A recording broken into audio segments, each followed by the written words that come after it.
여러분 안녕하십니까? CJB 뉴스입니다. 중국의 소비자 물가가 IMF 외환 위기 이후 24년 만에 최고 상승폭을 기록했습니다. 기업들이 체감하는 업황 전망도 악화돼 경기 침체에 대한 우려는 더욱 커지고 있습니다. 장원석 기자입니다. 반도체와 디스플레이 관련 장비를 생산하는 청주의 한 업체입니다. 최근 원자재값 상승 등의 영향으로 제품을 만들어도 채산성을 맞추기가 쉽지 않습니다. 내수와 수출 부진을 거래선 다변화와 신기술 개발로 해결해 나갈 수밖에 없습니다. OLED나 아니면은 새로운 디스플레이 영역에 진출하기 위해서 그런 부분으로 아이템 발굴 사업을 지금 추진하고 있습니다. 충북 지역 제조업체들의 체감 경기는 경기 둔화 예측 속에 지속적인 하락세를 그렸습니다. 코로나 엔데믹으로 반짝 살아났던 제조업 업황 지수는 지난달까지 3개월 연속 하락세입니다. 업체들은 이달에도 역시 추가 하락을 예측했습니다. 경영의 가장 큰 걸림돌로는 원자재 가격 상승을 꼽았고 다음으로 인력난과 인건비 상승, 내수 부진, 불확실한 경제 상황 등을 지목했습니다. 한국은행 충북본부는 원자재값 상승과 경기 둔화 우려에 따른 수요 감소가 하락세를 견인한 것으로 분석했습니다. 회복세를 보여왔던 비제조업 업황 BSI도 7월 중 상당폭 하락한 것으로 나타났는데요. 이는 최근에 코로나19 재확산으로 인한 소비 심리 위축이라든지 물류비 부담 가중, 그리고 인력난 등에 주로 기인한 것으로 판단하고 있습니다. 수입과 수출 간 차이를 나타내는 무역 수지도 4개월 연속 적자로 수출 기업이 적지 않은 타격을 입고 있습니다. CJB 장원석입니다.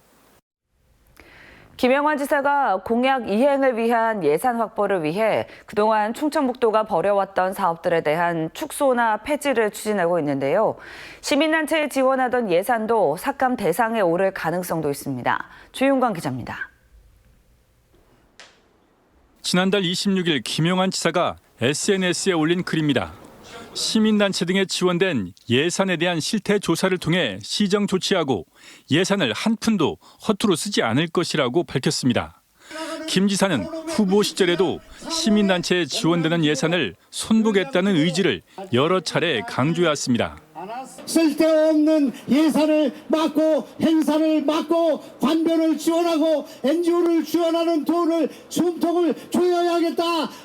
최근에는 시민단체도 취임 석 달째를 맞은 민선 8기 도정을 비판하고 나섰습니다. 충북 참여연대는 김 지사의 행보가 일관성이 없다고 호평했고 충북 환경운동연합도 부실한 환경 관련 공약을 다시 수립하라고 요구했습니다.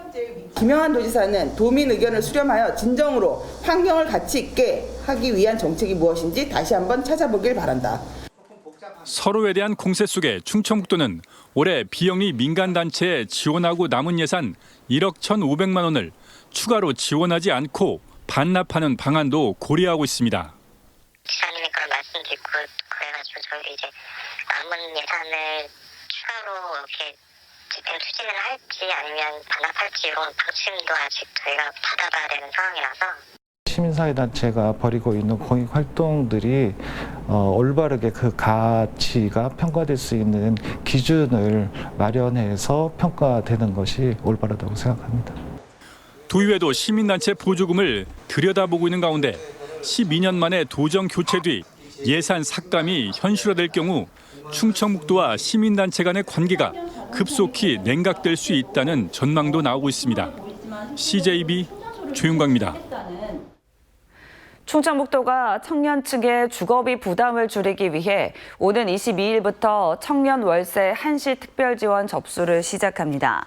대상은 부모님과 별도로 거주하는 만 19세에서 34세 청년 무주택자로 임차 보증금 5천만 원, 월세 60만 원 이하여야 하며 청년 본인과 부모 포함 원가구 소득이 기준 중위소득을 충족해야 합니다.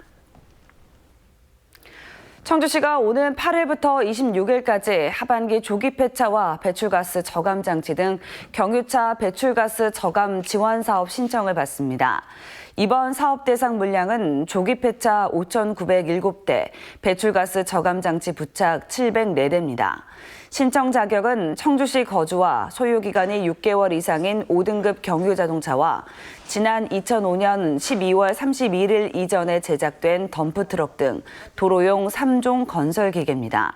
희망자는 청주시 홈페이지를 참조해 지원 신청서와 구비 서류를 갖춰 등기 우편, 방문, 인터넷으로 신청이 가능합니다.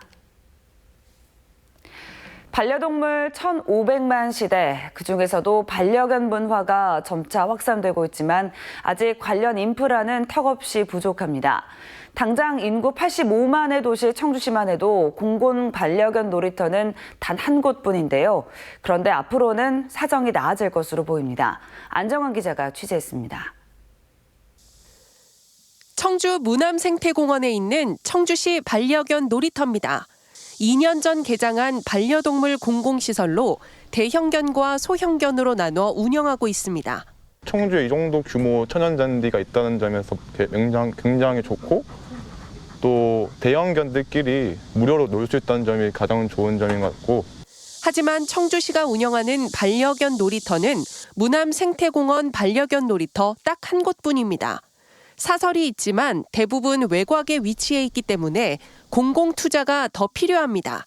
외곽이 아닌 중심가 쪽, 공원 한쪽이 됐든 크기가 꼭 크지 않아도 그러면 사람들이 알아서 적으면 적은 대로 또 이용을 하니까. 예약을 해야지만 와야 되잖아요. 그래서 아무나 강아지 데리고서 산책하다가 그냥 들릴 수 있도록 그냥 시간 제한 없는 그런 공간이. 청주시는 기존 공원에 반려견 산책이 가능하고 견주가 휴식을 할 수 있는 별도의 공간을 우선적으로 마련해 애견인들의 고충을 덜어줄 계획입니다. 장기적으로는 지역별 환경과 여건 등을 고려해 반려동물 놀이 공간을 늘리겠다는 보관입니다. 조성할 수 있는 대상, 공원이나 아니면 별도 공간이 있는지를 지금 조사를 하고 있어서 조만간 반려동물 1,500만 명 시대, 반려견 시설의 확충은 청주시가 좀 더 애견 친화 도시에 다가설 수 있는 계기가 마련됐다는 데 의미가 있습니다. CJB 안정은입니다. 본격 피서철이 시작되면서 순환 사고가 끊이지 않고 있습니다. 충북에서는 올해 들어 벌써 90건에 달하는 순환 사고가 발생했는데 물놀이 사고를 예방하기 위해서는 무엇보다 안전 장비가 중요합니다. 그런데 일부 제품은 안전 인증조차 받지 않은 것으로 드러났습니다. 박원 기자입니다. 지난달 25일 제천시 봉양읍 구악리 계곡에서 40대 남성이 물놀이 중 급류에 휩쓸려 실종됐다는 신고가 접수됐습니다. 119 구조대가 40분간 수색을 벌여 남성을 발견했는데 이미 숨진 상태였습니다. 지난 6월에는 충주시 산청면의 한 계곡에서 피서객 2명이 급류에 휩쓸려 소방대원에게 구조되는 일도 벌어졌습니다. 최근 순환사고가 잇따르고 있습니다. 올 들어 벌써 89건의 순환사고가 발생해 13명이 숨지고 12명이 부상을 입었습니다. 대부분 물놀이 안전수칙을 제대로 지키지 않아 사고가 났습니다. 물놀이를 하는 중간에는 쉬는 시간을 가져야 하고요. 아무리 소량이라도 음주 후에는 절대 물놀이를 해서는 안 됩니다. 한편 안전한 물놀이에 필수인 튜브 등의 기구들. 그런데 시중에 유통 중인 일부 제품들이 안전기준을 위반한 것으로 드러났습니다. 한국소비자원이 공기주입식 물놀이기구 20개 제품을 조사한 결과 어린이용 제품 2개는 안전인증을 받지 않거나 표시 기준을 위반한 것으로 나타났습니다. 이 물놀이 기구 같은 경우에 제품의 표시사항이 미흡하면 소비자가 안전과 관련된 정보를 충분히 받지 못할 수가 있어서 개선이 필요했습니다. 본격적인 휴가철을 맞아 물놀이하는 피서객들이 더 늘 것으로 예상되는 가운데 사고 예방을 위해 물놀이기구 사용은 물론 구매에도 각별한 주의가 필요합니다. CJB 박원입니다. 본격적인 피서철을 맞아 단양군에 지난 일주일 동안 17만 3천 명이 다녀간 것으로 집계됐습니다. 단양군에 따르면 지난 22일부터 28일까지 단양군 내 주요 관광지와 산, 계곡을 찾은 방문객은 17만 3천 명으로 지난해 같은 기간보다 40%가 증가했습니다. 단양의 대표 관광지인 도담산봉에 5만 2천 명, 만차나 스카이워크에는 2만 4천 명, 다누리 아쿠아리움 입장객도 9천 명을 기록했습니다. 진천군이 코로나19 재확산에 따라 올해 지역 축제들을 통합 개최합니다. 군은 매년 봄에 개최돼 왔던 농다리 축제와 가을에 열리는 생거 진천 문화축제, 진천 예술제 등 3개의 지역 대표 축제를 오는 10월 6일부터 9일까지 통합해 열기로 했다고 밝혔습니다. 올해도 교육공무원 임용시험에서 여성 강세 현상이 이어졌습니다. 충북교육청이 발표한 올해 1회 지방공무원 임용시험 최종 합격자 168명 중 일반 교육행정직의 여성 합격자는 70명으로 전체의 74.5%를 차지했습니다. 반면 1년 만인 올해 양성평등 목표제가 부활됐지만 남성 합격자는 추가 합격 기준을 넘긴 6명을 포함해 25.5%, 24명에 그쳤습니다.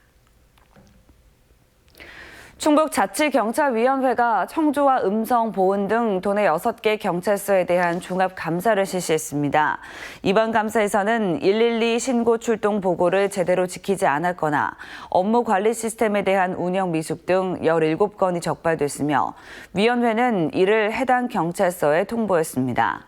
남기현 위원장은 종합감사 결과를 토대로 자치경찰제의 미비점을 개선하겠다고 밝혔습니다. 청주에 있는 복지시설인 현양 자립생활관에서 생활했던 입소자들은 청주시청 임시청사 앞에서 재단과 생활관의 비리를 고발하는 기자회견을 열었습니다. 이들은 현양 자립생활관이 입소자들에게 부당한 돈을 걷어 청주시의 행정처분까지 받았지만 경찰의 불송치 처분으로 수사가 종결됐다며 부정과 비리를 바로잡아야 한다고 호소했습니다. 이상으로 CJB 뉴스를 마칩니다. 고맙습니다.